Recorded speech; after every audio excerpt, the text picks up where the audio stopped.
إن الله وملائكته يصلون على النبي يا أيها الذين آمنوا صلوا عليه وسلموا تسليما.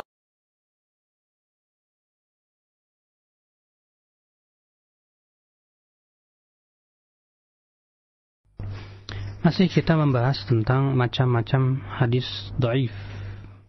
Dan telah kita sebutkan kemarin, yang pertama yaitu mauquf, yang kedua maqtu', yang ketiga yaitu munqati', yang keempat yaitu mu'dhal, dan yang kelima yaitu hadis syadz.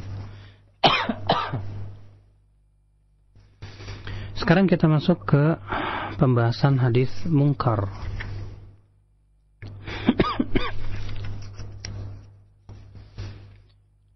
Ikhwatul Islam azani Allah, apa itu hadis munkar? Seringkali terkadang kita mendengar seorang ustaz atau seorang muhaddis berkata hadzal hadis munkar. Hadis ini beliau memberikan definisi al-munkar wa huwa al-haditsul fardu alladhi la yu'raf matuhu an ghairi rawih wa kana rawihi ba'idan an darajatil dhabit. Munkar adalah hadis fardun, ya, yang bersendirian padanya seorang rawi yang tidak dikenal matannya dari selain perawinya, dan adalah perawinya itu adalah jauh dari derajat kedhabitan.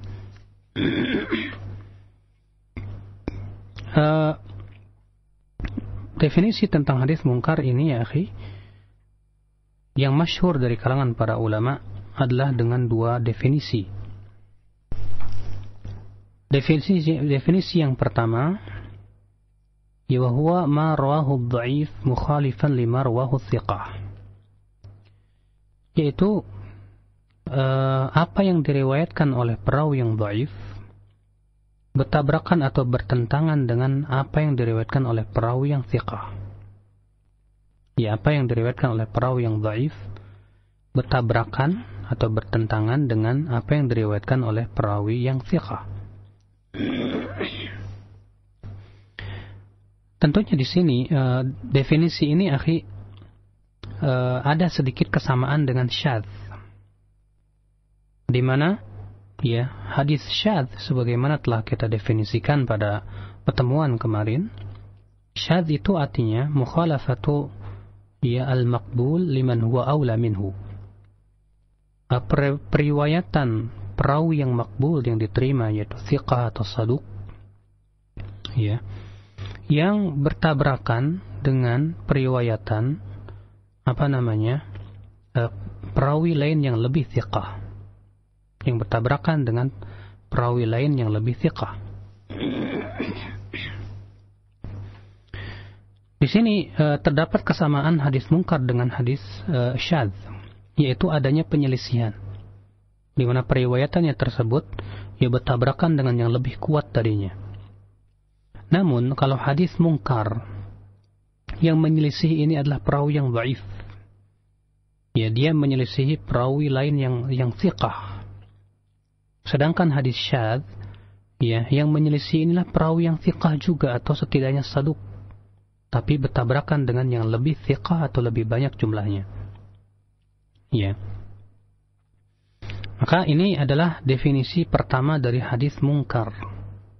Makanya beliau berkata, tanbih, i'lam anna syadza wal munkar yajtami'ani fi ishtiratil mukhalafah lima yarwihi an-nas wa yaftariqani fi anna syadza riwayatu thiqatin aw saduq wal munkar riwayatu dha'if. Ya. Ketahuilah bahwasannya syadz dan munkar itu ada kesamaannya. Apa itu? Yaitu sama-sama disyaratkan ya, perawinya menyelisihi perawi lain yang lebih thiqah, yang lebih kuat tentunya. Namun perbedaannya, kalau hadis syadz yang menyelisihi adalah perawi yang thiqah atau ya paling rendah yaitu saduq. Sedangkan hadis munkar adalah yang menyelisihinya adalah perawi yang dhaif, ya. Jelas akhi, kalau yang menyelisihinya hadis dhaif, perawi yang dhaif, maka pada waktu itu ikhwatal iman a'azzani Allah, ya, hadis tersebut ya tidak bisa diterima. Dan ada definisi yang kedua yang termasuk masyhur. Apa itu? Wa huwal haditsul ladzi fi isnadihi rawin fahusha ghalatuhu aw kathurat ghaflatuhu aw dhahara fisquhu. Ya. Yaitu hadis yang di dalam sanadnya ada perawi yang ya kesalahannya banyak. Demikian pula kelalaiannya pun banyak atau tampak kefasikannya. Ya. Maka para ulama seperti Al-Hafidz Ibnu Hajar mendefinisikan juga dengan definisi seperti ini, ya, untuk hadis mungkar. Jadi setiap hadis yang diriwayatkan dan ternyata perawinya itu ada perawi yang fahishul ghalat, yang sangat banyak kesalahannya, atau kathurat ghaflatuhu, ya, atau banyak juga lalainya, atau tampak jelas kefasikannya, maka biasanya ya akhal Islam, para ulama ya memutlakkan hadis tersebut dengan istilah hadis mungkar. Ikhwatul Islam a'azzani Allah wa iyyakum. Dari dua definisi ini kita coba ambil contoh supaya lebih jelas. Definisi yang pertama yaitu apa yang diriwayatkan oleh perawi yang dhaif ya bertabrakan dengan apa yang diriwayatkan oleh perawi yang thiqah.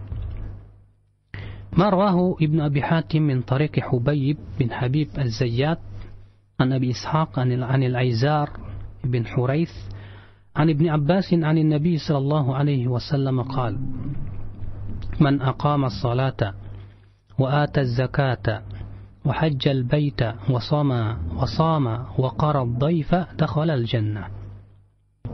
Ya. Yang diriwayatkan oleh Ibnu Abi Hatim dari jalan Hubayb bin Habib Az-Zayyat dari Abu Ishaq dari Al-Aizar bin Huraith dari Ibnu Abbas dari Nabi SAW secara marfu. Ya, marfu itu sudah kita jelaskan akhi, apa? Yaitu yang sampai kepada Nabi SAW. Bahwa Nabi bersabda, siapa yang mendirikan salat, membayar zakat, haji ke Baitullah, ia berpuasa dan menghormati tamu, dia akan masuk surga. Kemudian Abu Hatim berkata, huwa munkar. Hadis ini munkar. Kenapa? Lianna ghairahu min ats-thiqat rawahu an Abi Ishaq. Ya, karena perawi lain yang thiqat, yang ma'ruf, meriwayatkan dari Abu Ishaq secara mauquf dari perkataan Ibnu Abbas, bukan dari perkataan Nabi sallallahu alaihi wasallam. Tampak di sini akhi, ya, perawi yang bernama Hubayb bin Habib Az-Zayyat, seorang perawi yang dhaif, bertabrakan dengan perawi-perawi lain yang thiqah, di mana perawi lain, kata Abu Hatim Ar-Razi, meriwayatkan perawi lain yang thiqat, dia kata Abu Hatim meriwayatkan dari Abu Ishaq secara mauquf. Sementara Hubayb bin Habib Az-Zayyat, ya, dia seorang perawi yang dhaif, ternyata memarfu'kan hadis tersebut. Ya, dan ini tidak mungkin dijamak, maka dari itu dikatakan hadis ini mungkar. Ya. Contoh untuk definisi yang kedua, yaitu hadis yang di dalam sanadnya terdapat perawi yang sangat banyak kesalahannya atau banyak kelalaiannya atau tampak kefasikannya. Marwahu An-Nasa'i wa Ibnu Majah, yaitu yang diriwayatkan oleh Imam An-Nasa'i dan Ibnu Majah dari riwayat Abi Zukair Yahya bin Muhammad bin Qais dari Hisham bin Urwah dari ayahnya dari Aisyah secara marfu', kulul balah bitamri fa inna ibna Adam idza akalahu ghadiba syaitan. Makanlah balah, ya, balah itu sejenis apa, hampir sama dengan kurma, tapi dia besar biasanya, ya. Makanlah balah dengan kurma kering, karena Ibnu Adam apabila makan dia, yaitu balah dengan kurma, setan akan marah. Kata Nasai, hadza haditsun munkar. Hadis ini munkar. Tafarrada bihi Abu Zukair, bersendirian padanya ya dalam meriwayatkan hadis ini siapa? Yaitu Abu Zukair yang bernama Yahya bin Muhammad bin Qais. Dia seorang syekh yang saleh. Ya, dia seorang syekh yang saleh, dan Imam Muslim juga mengeluarkan ia tapi dalam sebagai mutaba'ah saja. Wa annahu lam yablugh mablag man yuhtamal tafarruduhu. Namun ya Abu Zakaria ini tidak bisa kalau bersendirian dalam meriwayatkan suatu periwayatan, kalau bersendirian tidak diterima. Sehingga dikatakan oleh Imam Nasai bahwa hadisnya mungkar. Kenapa? Karena bersendirian padanya seorang perawi yang banyak ghalatnya.